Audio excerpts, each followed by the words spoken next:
नमस्कार। आज हम बात करने वाले हैं यूएस और वेनेजुएला के बारे में। आखिर हम चर्चा क्यों कर रहे हैं इसके बारे में, तो आप सभी जानते हो कि ट्रंप अपने 51st नेशन को लेकर के बहुत ही ज्यादा चर्चा में रहते हैं और हाल ही में इन्होंने वेनेजुएला को अपने मैप पर एज अ 51st नेशन दिखा दिया है। जो 51वां स्टेट ये बनाना चाहते हैं, इसको लेकर के इन्होंने सिर्फ वेनेजुएला नहीं और भी बहुत जगहों पर दांव खेला था, लेकिन अब फाइनली यहाँ पर इन्होंने झंडा वेनेजुएला में गाड़ा है। आगे बात करें तो इससे पहले हमें ये भी देखना होगा कि भाई ट्रंप के वेनेजुएला के स्टेप के बाद क्या नाटो नेशन भी अनरेस्ट हो जाएंगे, बिकॉज आप सभी को पता है कि एक नाटो देश भी है जिस पर ट्रंप अपना दावा यहाँ पर ठोकते रहते हैं कि भैया ये हमारा हो जाता है और अब इसको हम कैप्चर करने वाले हैं।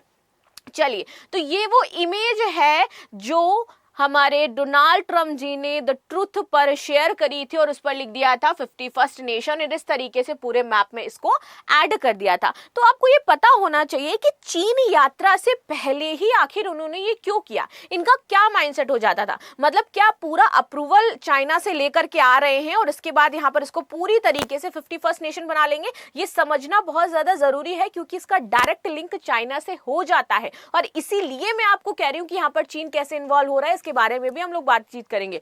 So on his way to China, Trump shared a Truth Social post suggests that Venezuela as a 51st state of the United States, posting a map of the Latin America country with an Incent America flag। ये जो पीछे मैंने अभी आपको image दिखाई है। चलिए आगे बढ़ते हैं। यहाँ पर आप देखोगे कि कुछ दिन पहले ही इन्होंने क्या किया था, मादुरो को वेनेजुएला से कैप्चर किया था, जिसके बाद से कयास लगाए जा रहे थे कि फाइनली अब ये पूरी तरीके से वेनेजुएला को कैप्चर करेंगे और अपना 51st नेशन बनाएंगे। इससे पहले इन्होंने बोला था कि भैया अब हम कनाडा को भी अपना 51st नेशन बनाएंगे। एड़ी चोटी का जोड़ लगा लिया, लेकिन कनाडा पर ऐसा कुछ नहीं कर पाए। कनाडा जैसे ये घूम फिर कर चलते हैं और उसके बाद एक खबर भी आती है कि पहले ये कनाडा में आते हैं, फिर ये ग्रीनलैंड की बात करते हैं कि हम ग्रीनलैंड को कैप्चर करेंगे, लेकिन फाइनली इनकी सुई कहां घूम जाती है, वेनेजुएला पर घूम जाती है। US president Donald Trump obsession with the 51st state is far from over. 51st came from Canada, पहले कनाडा को इन्होंने बोला, तो इसके बाद वहां के जो प्राइम मिनिस्टर मार्क कार्नी उनके इस डिसीजन पर हंस रहे थे। देन ये पहुंचते हैं ग्रीनलैंड। ग्रीनलैंड पे भी ऐसा कुछ हो नहीं पाया। ग्रीनलैंड ने बोला भैया हम अपनी यूनिटी और अपने स्ट्रेंथ को बना करके रखेंगे, ऐसा नहीं कि हम बिकाऊ हैं और आपके यहाँ पर बिक जाएंगे आके। अब ये कहाँ घूम गए हैं, towards the Venezuela, and why not? He has successfully outstated the long-time president Maduro, that's why. चलिए आगे बढ़ते हैं और यहाँ पर देखते हैं कि इन्होंने कनाडा को तो नहीं अपना 51st नेशन बनाया, लेकिन वहां पर एक अनरेस्ट माहौल जरूर क्रिएट कर दिया है। तो अभी कनाडा को अपना 52nd नेशन बनाने की दिशा में आगे बढ़ रहे हैं। कैसे? तो हाल ही में एक खबर आई थी कि भैया कनाडा का ही एक स्टेट है वो उससे अलग होना चाहता है, जिसका नाम है अल्बर्टा, और वहां पर लोग विरोध कर रहे हैं और ये कह रहे हैं कि भैया हम कनाडा के साथ नहीं रह सकते हैं, हमारा फ्यूचर शायद यूएस के साथ ज्यादा बेहतर है। और वो भी यही बैनर लेकर के घूम रहे थे कि शायद अगर हम यूएस के 51st नेशन बन जाएं तो हमारा फ्यूचर ज्यादा अच्छा हो जाएगा। और उसके लिए ये वोट जो लोगों ने दिया था ना कि हाँ हम अलग होना चाहते हैं, ये उनकी पेटियां हैं, लोगों के वोट हैं इस पेटियों में, जिससे वो अलग होने की बात कह रहे थे। यानी कि ट्रंप अगर चाहें तो अपना मोटिव किसी ना किसी तरीके से पूरा करवा ही लेते हैं। और ट्रंप की ये हमेशा स्टार्टिंग से ही ये रहा है कि जो हमारे बस में नहीं है वहां की रिजीम चेंज कर लो, अपना पपेट बैठा दो और उसके बाद आप जैसे चाहो वैसे उससे काम करवा लो। चलिए अब जो मैं नाटो की बात कर रही थी कि क्या नाटो नेशन अब यहाँ पर तीखी नजरों से देख सकते हैं, बिकॉज ग्रीनलैंड को भी ये कैप्चर करने की बात कर रहे थे। अब आगे आ जाते हैं कि क्यों ये बहुत लंबे समय से वेनेजुएला के पीछे पड़े थे, क्यों चाइना जाने से पहले ही इन्होंने ये इमेज पोस्ट करी, और क्या चाइना के बाद ये पूरा पक्का हो जाएगा, चाइना यात्रा के बाद, कि अब वेनेजुएला यूएस के अंडर में हो जाता है। तो इसको हम एक एक पॉइंट में समझेंगे। सबसे पहले यहाँ पर देख लेते हैं कि भैया क्या है। तो Venezuela has huge oil reserve.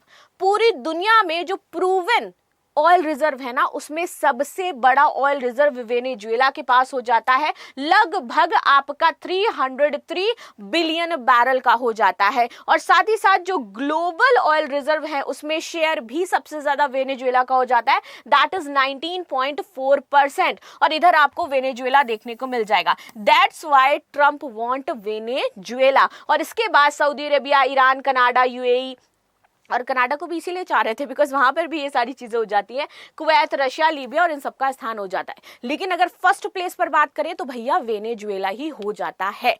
चलिए, वेनेजुएला की अगर हम पूरा इसका कैलकुलेशन निकालें ना, तो आप देखोगे कि रफली it hold 17 to 80% of the world's total proven oil reserve.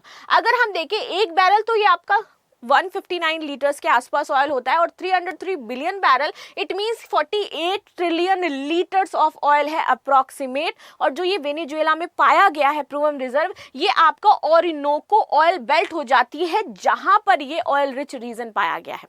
ठीक है, ये वेनेजुएला की एक बेल्ट है जिसका नाम क्या है, यहां पर भी बताया मैंने, ओरिनोको ऑयल बेल्ट, यहां पर ये पाया जाता है।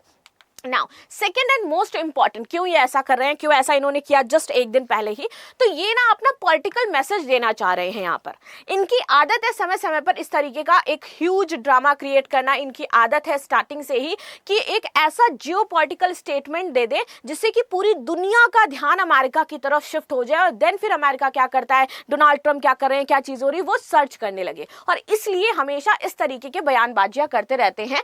सम political observer think that the statement may be partially political message showing the strength, influence and the negotiation power rather than an immediate real policy proposal। तो ये अपना एक इन्फ्लुएंस, पहले ये अपना पूरा इन्फ्लुएंस दिखाएंगे, देन उसके बाद जाएंगे नेगोशिएशन करने वेनेजुएला से। Third and the very important अगर हम बात करें, US Venezuela tension and the changes images, क्या हो रहा है अभी वेनेजुएला में, जब से इन्होंने मादुरो को उठाया है तब से वहां पर समस्याएं बहुत ज्यादा बढ़ गई हैं, और वहां पर एक तरीके से अभी हाल ही में इलेक्शंस का कुछ दौर देखा जा रहा है, तो ये अभी से इन्फ्लुएंस करने में लगे हैं वहां के पूरी की पूरी पॉलिटिक्स को। The remark come during a period of changing US Venezuela relation and the political instability in the Venezuela which made the comment even more controversial। लेकिन इसके बाद वेनेजुएला ने ऑफिशियली रिजेक्ट कर दिया है कि नहीं भैया ऐसा कुछ भी नहीं हो जाता है। जब इन्होंने मादुरो को उठाया था, अब मैं जो आपको एंगल बताने जा रही हूं और क्यों इतना इंपॉर्टेंट हो जाता है, तब चाइना ने यहाँ पर एक बात कही थी कि भाई आप ये जो कर रहे हो ना, ये गलत हो जाता है। China condemned US for striking Venezuela. लेकिन अभी हाल ही में ट्रंप कहां गए हैं, आपके चाइना गए हैं, और बहुत अच्छी तरह से इन्होंने बोला है कि जो चाइना हो जाता है वो हमारा मित्र हो जाता है, और इसके साथ अब हम अपने संबंधों को बढ़ाएंगे। और सबसे बड़ी चीज, ये चाइना में जो अपना डेलीगेशन लेके गए हैं ना, इसमें एलन मस्क हो जाते हैं, टिम कुक हो जाते हैं, तो आप समझ सकते हो कि क्या डील ये फाइनलाइज करने गए होंगे। आगे आ जाते हैं, अब यहाँ पर चाइना कैसे गेम चेंजर बन सकता है, और क्यों मैं कह रही हूं कि ये जो पहले इन्होंने पोस्ट किया, ये सीधा सीधा इंडिकेशन है कि वहां से तो हरी झंडी लेकर के हम आएंगे ही आएंगे, क्योंकि दोनों के बीच में एक कॉमन इंटरेस्ट फंस रहा है। चाइना को भी रिसोर्सेज चाहिए, चाइना को भी संसाधन चाहिए, और इधर यूएस को भी संसाधन चाहिए, और दोनों ही अपने आप को सुपर पावर प्रूफ करने में लगे। तो अब फाइनली यूएस ने एक्सेप्ट कर लिया है कि चाइना वर्ल्ड का सेकंड सुपर पावर हो जाता है।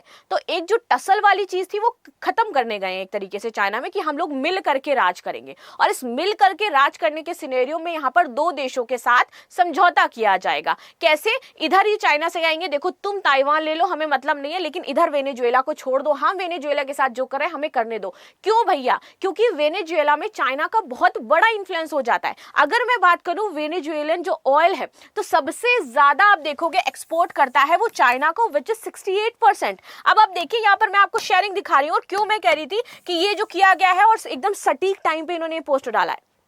आप माइंड देख रहे हो डोनाल्ड ट्रंप का, डोनाल्ड ट्रंप को लोग पागल कहते हैं, but he is a very very calculative person, जो उसने यहाँ पे शो कर दिया है। शेयर द टोटल एक्सपोर्ट 68% जो चाइना को वो बेच रहा है अपना ऑयल सबसे ज्यादा। वो ये क्या कहेगा वहां पर जाके, कौन सी डील फाइनलाइज करेगा वेनेजुएला के, कि देखो आप सबसे ज्यादा उससे ऑयल खरीदो, आपको इकोनॉमिक सपोर्ट आप देते हो उसको, आप इकोनॉमिक सपोर्ट बंद कर दो, और मैं ताइवान को जो मिलिट्री सपोर्ट दे रहा हूं वो धीरे धीरे कम कर दूंगा। मैं अपना वेनेजुएला रखूं, तुम अपना ताइवान रखो। चलो अब देखो यहाँ पर आपको एक चीज और पता चलेगी। सेकेंड आ जाते हैं यहाँ पर, चाइना इंपोर्ट रफली like 4,70,000 barrel per day of Venezuela crude in 2025 according to Reuters reporting। Reuters में बताया गया है कि भैया पर डे चाइना वेनेजुएला से लगभग 4,70,000 बैरल ऑयल परचेज कर रहा था। अब सोचो कितना पैसा दे रहा होगा। सेकंड, यहाँ पर पता है कौन सी डिप्लोमेसी अपनाता है, उसकी तो एक है ही फॉरेन पॉलिसी, डेप्ट दो और अपना काम करो और उसको अपने अंडर में रखो। यहाँ पर लेकिन वो थोड़ा अलग टाइप की जो डिप्लोमेसी है वो अपनाता है, that is money and the oil diplomacy, loans and the money, oil for the loans deal, ये काम करता है यहाँ पर कि हम आपको क्या देंगे, लोन्स देंगे, लेकिन उसके बदले आपको हमें क्या देना होगा, ऑयल देना होगा। तो इस तरीके से China lent 10 of billions of the dollars to the Venezuela over 2 last month, and lot of these loans were rapid through the oil shipment instead of the cash।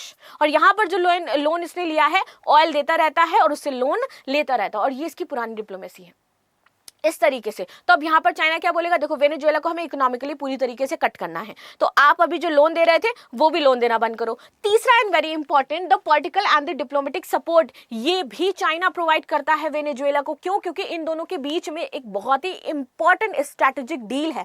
उस डील का नाम क्या हो जाता है? डील का नाम है all weather strategic partnership in 2023 इन दोनों ने फाइनलाइज करी थी, and that's why this is very important कि ये इसको जब भी प्रॉब्लम होगी वेनेजुएला को, ये सपोर्ट करेगा इकोनॉमिकली भी, ये सपोर्ट करेगा मिलिट्रिकली भी, ये सपोर्ट करेगा आपका यहाँ पर जिस तरीके से रणनीतिक तौर पर मदद चाहिए होगी। तो ऑल वेदर कैसी भी चीजें हो, हम आपका एनर्जी में, हम आपका लॉन्ग टर्म कोऑपरेशन करते रहेंगे, ट्रेड में और डिप्लोमेसी में, ठीक है। यानी कि इंटरफेयर पूरी तरीके से वेनेजुएला में चाइना का देखने को मिल जाता है, एंड दैट्स व्हाई ये जो कॉम्प्रोमाइज किया जाएगा ना, वो ऐसे ही किया जाएगा। अब यहाँ की डिप्लोमेसी में वेनेजुएला हो जाता है, लाइक वेनेजुएला की डिप्लोमेसी में चाइना हो जाता है। उधर अगर मैं ताइवान की बात करूं तो वहां की डिप्लोमेसी में यूएस हो जाता है। यूएस कहेगा हम वहां की डिप्लोमेसी छोड़ते हैं, तुम यहाँ की डिप्लोमेसी छोड़ो, तो मुझे वेनेजुएला पूरी तरीके से, तो मैं तुम्हें ताइवान पर हमला करने की पूरी इजाजत दे देता हूं। इसके बाद fourth and the very very important thing which is what, भैया दोनों के बीच में ना स्ट्रैटेजिक कॉम्पिटिशन चलता ही रहता है हमेशा।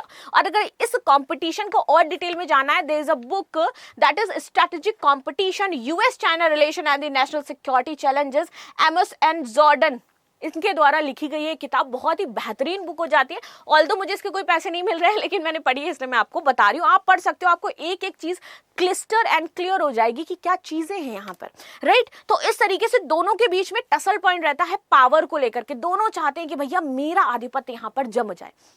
इसीलिए for China and Venezuela is also a influence in the Latin America, since the US traditionally sees Latin America is an important region for its own security. और वो लैटिन अमेरिका को अपने own security के लिए बहुत ही important reason मानता है, और इसीलिए यहाँ पर चाइना के साथ उसका टसल इस चीज को लेकर के चल सकता है। और वैसे ही जैसे ये इस लैटिन अमेरिका को मानते हैं हमारे सिक्योरिटी के लिए इंपॉर्टेंट है, वैसे ही चाइना ताइवान को अपनी सिक्योरिटी के लिए इंपॉर्टेंट मानता है। तो वो कहेंगे दोनों हमें अपनी सिक्योरिटी देखनी है, तुम ये रखो हम ये रखते हैं, दैट्स इट।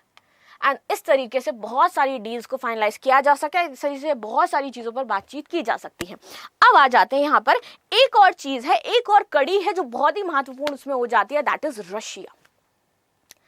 यहाँ पर रशिया का क्या रोल हो जाता है? चलो ये अभी चाइना गए हैं और चाइना में बातचीत करके चीज़ों को शॉर्ट आउट कर सकते हैं, लेकिन क्या रशिया से रिलेटेड कोई बातचीत हो सकती है? लेकिन क्या रशिया को भी ये चाइना से कहेंगे कि भैया तुम रशिया को भी थोड़ा सा संभालो, क्योंकि उसके साथ तो हमारे संबंध बेहतर नहीं हो सकते हैं। तो यहाँ पर रशिया के जो संबंध है ना, वो वेनेजुएला से और भी ज़्यादा स्ट्रांग हो जाते हैं रादर देन अगर मैं चाइना की बात करूँ। देखो रशिया के पास ऑलरेडी ऑयल है, तो ऑयल जैसा तो कुछ नहीं है, लेकिन इन दोनों के बीच में आप देखोगे कि एक डील फाइनलाइज हुई थी, that is strategic partnership deal दोनों ने साइन करी थी। यहाँ पर कॉपरेशन बिटवीन वेनेजुएला रशिया, और 10 ईयर की ये स्ट्रेटेजिक पार्टनरशिप हो जाती है, जो वेनेजुएला प्रेसिडेंट मादुरो और यहाँ पर जो व्लादिमीर पुतिन है, इन लोगों ने अनाउंस करी थी, राइट। इसका इंपॉर्टेंट एक तरीके से हो जाता है, ये इनसे क्रूड ऑयल से रिलेटेड भी डील साइन कर रखी है। मिलिट्री सपोर्ट ये पूरा का पूरा इनको देंगे जब भी जरूरत पड़ेगी। ये रशिया ने क्या रखा है वेनेजुएला से कि whenever you need our military support then हम आपको देंगे। तो चाइना के थ्रू ये बैकिंग से ये कह सकते हैं कि रशिया से कहो भैया अपना मिलिट्री सपोर्ट कम करे,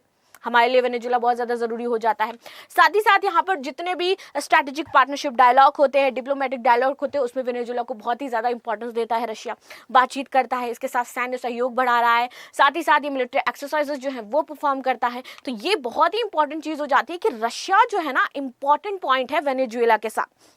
और यहाँ पर डिप्लोमेटिक सपोर्ट की अगर बात करूँ तो ये मुद्दा वेनेजुएला का उठा सकता है वो यूनाइटेड नेशन में जाकर कि कैसे ये कर रहा है, क्योंकि आपको पता है कि रशिया यूक्रेन वॉर चल रहा है, लेकिन इसको पहले ही ट्रंप ने सेट कर लिया कि देखो हमें ये सेट कैसे करना है, तो हम ऐसे सेट कर लेंगे।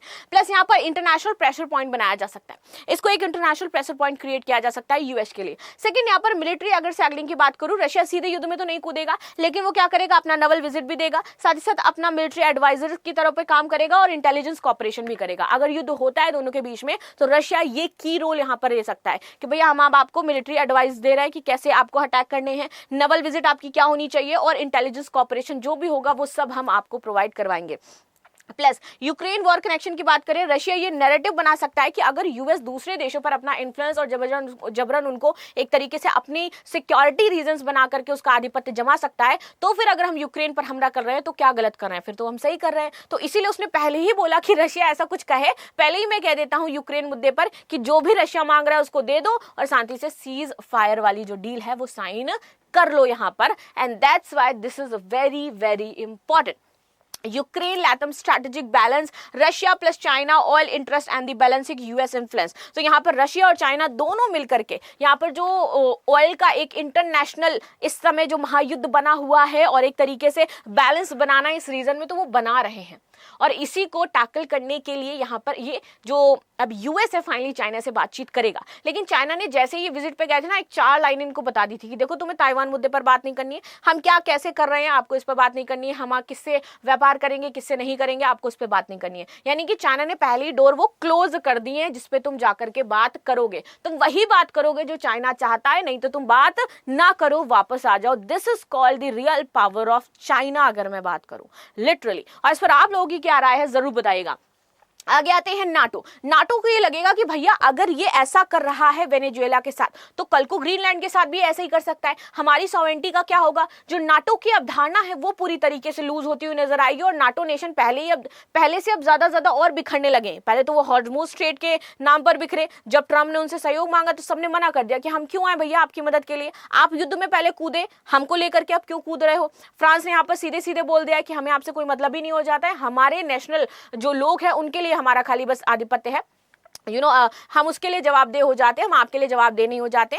अगर हमारे लोगों को कोई दिक्कत होगी तो हम देखेंगे। तो एक तरीके से जो नाटो की अवधारणा है वो कमजोर हो सकती है, नाटो को थ्रेट पहुंचा सकते हैं। ये प्रॉब्लम यहां पर क्रिएट हो सकती है नाटो नेशन के साथ। यहां पर मोस्ट रियलिस्टिक सिनेरियोज जो बन सकते हैं वो कोल्ड वॉर जैसी एक स्ट्रेटेजी बन जाएगी कि भैया कोई सामने से तो नहीं दिखाई देगा लेकिन पीछे से यहाँ पर बैकिंग में बहुत एक कोल्ड वॉर की सिचुएशन बन जाएगी नाटो नेशन के बीच में, प्लस यहाँ पर रशिया चाइना एंड यूएस के बीच में, जो कि वेनेजुएला के लिए बहुत ही एक फायदेमंद चीज हो सकती है अगर ऐसा हुआ, क्योंकि उसको 2 नेशन का सपोर्ट मिलेगा और इधर यूएस अकेला आपको नजर आएगा क्योंकि नाटो भी यूएस के साथ नहीं रहेगा। तो अब आगे क्या होने वाला है, इस विजिट में क्या निकल करके आने वाला है, और जो जिस माइंडसेट से इन्होंने एक दिन पहले ये पोस्ट करके चाइना निकल गए उसका क्या मतलब था। तो पूरी दुनिया की नजर अभी इनके 51st नेशन पे है और हम देख रहे हैं कि भैया आगे नेक्स्ट क्या होने वाला है, क्या इसमें डेवलपमेंट्स होंगे। तो जो भी चीजें निकल करके आएंगी उस पर हम लोग बातचीत करेंगे। बाकी आपकी क्या राय हो जाती है इसको लेकर के जरूर बताएगा। मिलते हैं नेक्स्ट क्लास में, तब तक के लिए धन्यवाद। लाइक शेयर सब्सक्राइब करना बिल्कुल भी ना भूलें and thank you so much for watching.